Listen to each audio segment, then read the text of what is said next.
Suda51 is a crazy man. He is the man behind games such as Killer 7 and No More Heroes, and has proven to be quite the madman.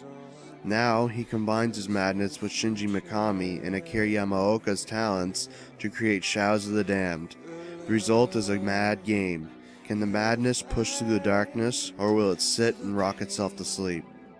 Never wrong, your purpose is clear, but your destiny ends here.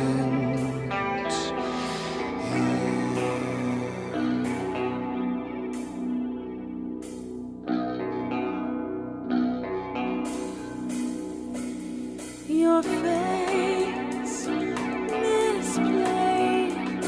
Turn around, walk away.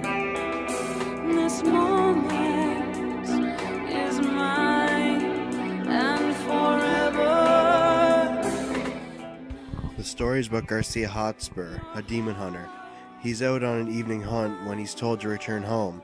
When he does, he finds the demons in his house and his girlfriend, Paula, dead. He fights off the demons to find that Fleming, the lord of the demons, has taken Paula to hell with him. Garcia follows Fleming through a portal and, with the help of his demon skull friend Johnson, starts his path through hell to save her. The story doesn't really get more complicated than that, but the dialogue between Garcia and Johnson run the show here, and it's fantastic. It's funny in a real juvenile way. Garcia's pistol weapon is called the Boner, but funny nonetheless. There are backstories for each of the bosses you fight, and they are surprisingly well done for some random bosses. The story is really entertaining, messed beyond belief at some points, and funny at others. It won't last too long, but you'll enjoy what is on display.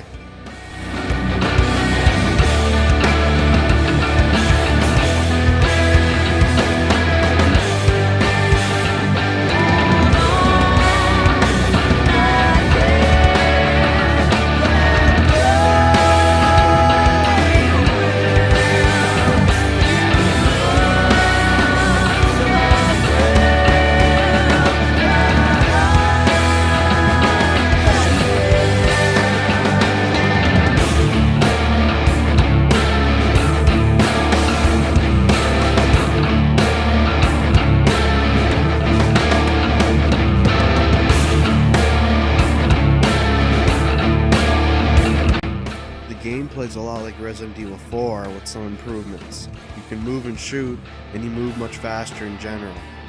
There are only 3 weapons in the game that get upgraded throughout the game, but the variety boils down to pistol, shotgun, and machine gun. You mostly just move down a hallway from one fight to another, with some semi-open areas requiring a certain item to proceed down the next hallway. It's rather bland, but the shooting is fun. The bosses are really lame, however. All they require is bullets and their big huge red orbs. You just repeat the same patterns while the brain-dead AI stomps around barely trying to kill you. The terrible AI transfers over to the normal enemies as well. They just sort of walk into your bullets. One harmful mechanic is the darkness. Every now and then, darkness will consume the area, and if Garcia is in the darkness, it hurts him. To get rid of the darkness, Garcia will have to find a goat head and shoot light at it from his boner. Get it? It keeps you on your toes, but gets real annoying since enemies are invincible in it. It leads to some cool moments, however. You collect white and red gems throughout the game. The white gems are currency and the red gems are for upgrades. The upgrades can be done at any time as long as you have red gems, but white gems can only be used at the shop. You can buy health items, which is alcohol, ammo, and more red gems. The upgrades are not really important, just upgrading damage, ammo capacity, and reload speed. Most enemies go down either in a few shots or in one headshot, so they're not really needed. Even with the bad AI, bland level design, and terrible boss battles, Shadows of the Damned is still fun to play. The satisfying combat has great feedback, and the enemies explode real nice. If you still enjoy Resident Evil 4, you'll enjoy playing Shadows of the Damned.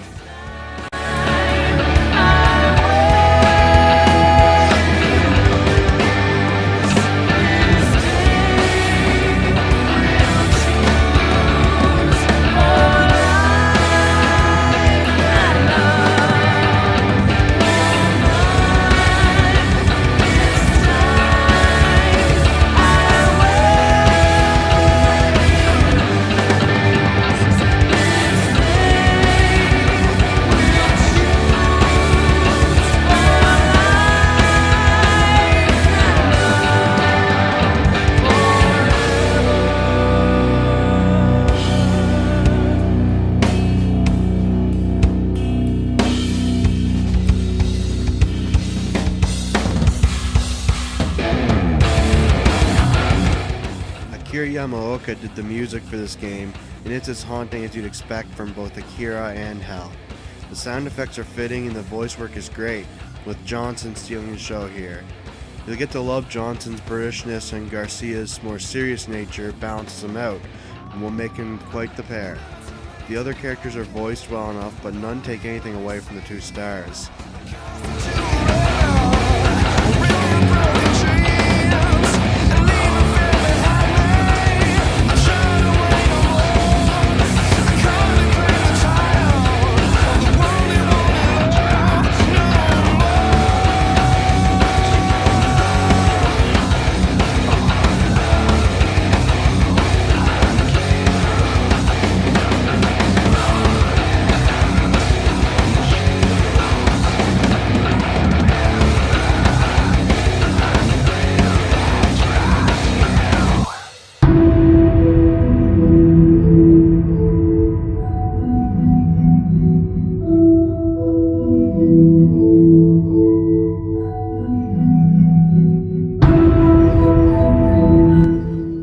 The downtown Hell is quite the sight. It runs on the Unreal Engine, so it has the common issues, such as slow loading textures. The artistic side of this game shines. Hell looks very disturbing and evil, contrary to the conversations Garcia and Johnson have about the place. Body parts line the streets, corpses hang from the light posts, and rivers are all blood. It's frighteningly brilliant to play through. From the technical side of things, it's rather underwhelming, especially considering the game is just corridors. The visuals lose steam partway through, relying on a strange, out-of-place minigame rather than making new-looking areas. Overall, it's great from an artistic point, but below average from a technical point. Hell is still as disturbing as ever.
Shadows of the Damned is not a bad game, it's just a very flawed game.